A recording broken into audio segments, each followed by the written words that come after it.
begin with you, Director Burns. Last year, you committed to me that the CIA would require written justifications that could be audited whenever CIA conducts searches of its databases for information on Americans. Has the agency done that? Yes, sir, we have, and thank you very much for your attention on this issue. In keeping with the commitment that I made to you last year, the CIA has made substantial and rapid progress developing and implementing across all of the CIA a capability to support written auditable justifications for searches, as you said, designed to retrieve U.S. person information. We've kept your staff regularly updated on this. We're ahead of the schedule that I set out for you in that letter last September. We've already begun implementing the tool we've developed in the database that the Privacy and Civil Liberties Oversight Board has been focused on, and now we're moving forward with that across the remaining databases. Thank you for doing this. Let me turn to commercial information. Director Wray, does the FBI purchase U.S. phone geolocation information?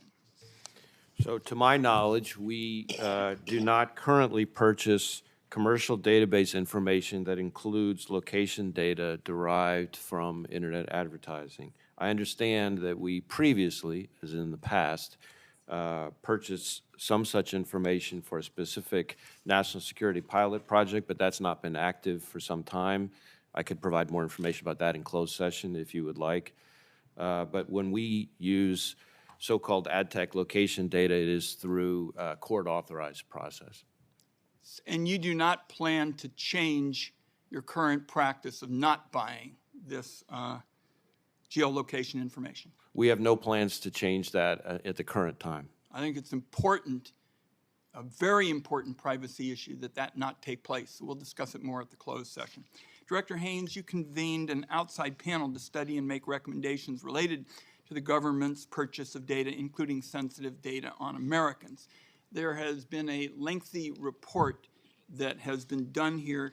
Will you agree to release this report to the public? Thank you, Senator. I'll absolutely, we'll have our folks review it for that purpose. Is there any reason why it shouldn't be made available to the public? No, I think it absolutely should, as long as there's not classified information in it, we'll provide it. One additional question for you, if I might, Director Haynes. As you know, last May, Senator Moran and I urged the President to prioritize the rewriting of the executive order that governs classification and declassification. It hadn't been updated in ages. In August, you wrote back on behalf of the President saying that the process was underway. My concern is that we're not seeing the urgency that is necessary, because we all know what the challenge is, and that's foot dragging by some people who mean well, but they're just not on the program of reform.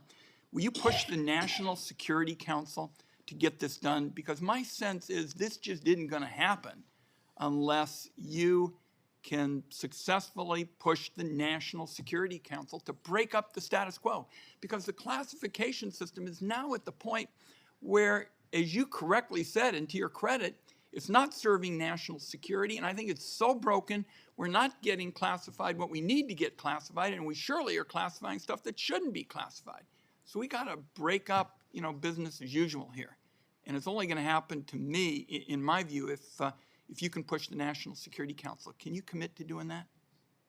Thank you, Senator. First of all, for your and for Senator Moran's attention on this issue, I think it is incredibly important and something that over many years, I think for all of us, we've seen the frustration of actually trying to make this better. I know the President is committed to this issue. I absolutely will ensure that he and the National Security Council know of your concerns and relay them as such. I want to also ask you, Madam Director, about security clearances and past marijuana use. At the end of 2021, you issued guidance that past marijuana use was not by itself a disqualification for security clearance. I think it'd be very good if you could tell the American people why it's important that this past use not be a disqualification to serve your country.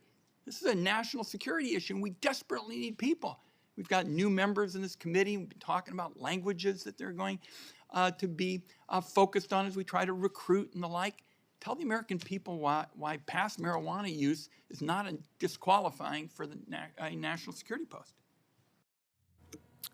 Thank you, Senator. I think we recognize, frankly, that many states have legalized or decriminalized marijuana use, and wanted to be sure that, you know, we're not disqualifying people solely for that purpose in that context. We obviously, you know, believe that we want to have the talent that exists in America, and, you know, when somebody is using it experimentally in a legal state, that's, you know, something that shouldn't on its own essentially disqualify. We continue to approach this from a whole of person perspective, and, you know, we expect if anybody takes the job to comply with our policies and our laws in a trusted position. My time is up. I only want to say that I know we've got some big privacy issues ahead of us, and I want to thank all of you for keeping your door open to discuss them with me.